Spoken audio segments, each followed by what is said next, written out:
10واں سال آپ کے دو بڑے حلیف محافظ، ایک اندر ایک باہر، باہر چچا اور اندر بیگم خدیجہ رضی اللہ تعالیٰ عنہ، 10 دن کے فاصلے سے دونوں کا انتقال ہو گیا۔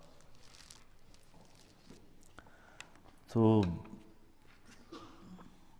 ابو لہب بنا بنو ہاشم کا سردار۔ تو پہلے تو غیرت میں اس نے کہا بھتیجے فکر نہ کر، ابو طالب کی طرح میں تیری رکھوالی کروں گا، جوش آ گئی۔ 3 دن گزرے تھے، ابو جہل نے کہا تو کس منہ سے یہ بات کر رہا ہے؟ اور اس کا اللہ تمہیں کہہ رہا ہے تبت یدا ابی لہب وتب۔ تو اس کا میٹر گھوم گیا اور اس نے آ کے حرم میں اعلان کیا میرا محمد سے کوئی واسطہ نہیں۔ تو جب تک چچا زندہ تھے زبانی تکلیف تو تھی، ہاتھ کسی نے نہیں اٹھایا تھا، لیکن چچا کے انتقال کے بعد ہاتھ اٹھنے لگے، پتھر پڑنے لگے۔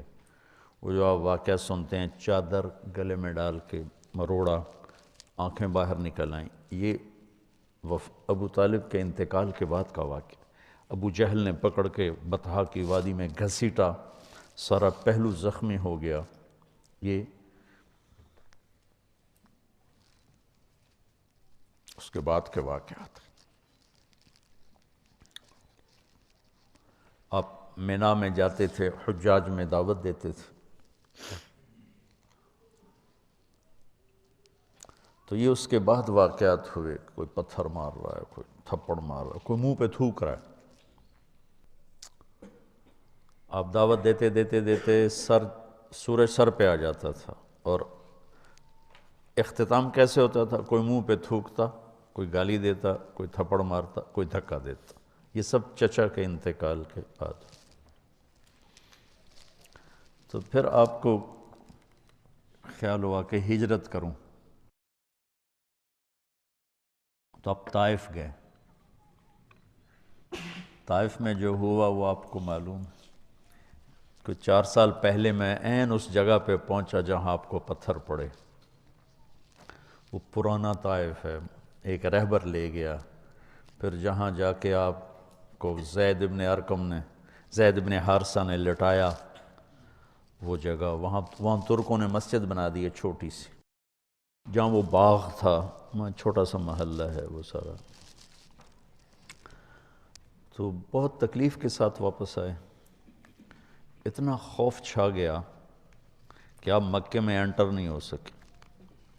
تو آپ نے سہیل ابن عمرو کو پیغام بھیجا مجھے پناہ دو، میں مکے میں آنا چاہتا ہوں، تو اس نے انکار کر دیا۔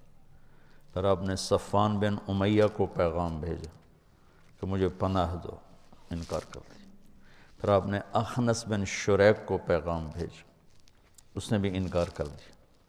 پھر آپ نے مطعم بن عدی کو پیغام بھیجا، تو وہ اپنے بچوں کو لے کر آیا۔ تو اس کا قبیلہ بھی مضبوط تھا، تو اس مسلح تلواروں کے سائے میں لے کر حرم میں انٹر ہوا، کہا کہ میں آج کے بعد محمد بن عبداللہ میری پناہ میں ہیں صلی اللہ علیہ وسلم۔ تو ابو جہل نے کہا کہ یہ جو تم پناہ دے رہے ہو اس کا کلمہ پڑھ کے یا اپنی سرداری کی بنیاد پر؟ کہا نہیں، میں اس کا کلمہ نہیں پڑھتا ہوں، میں اپنی سرداری پر کہتا ہوں۔ کہا ٹھیک، قد اجزنا، کہا ٹھیک۔ تو پھر کچھ آپ کو امن ہوا،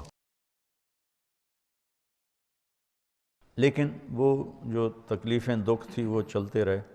شام کو جب آپ گھر آتے تو مکے کا ساری گندگی کوڑا آپ کے دروازے پہ گرا پڑا ہوتا تھا، تو آپ اسے اپنے کمان سے ہٹاتے اور کہتے ما اسرع ما وجدنا فقدک یا عم۔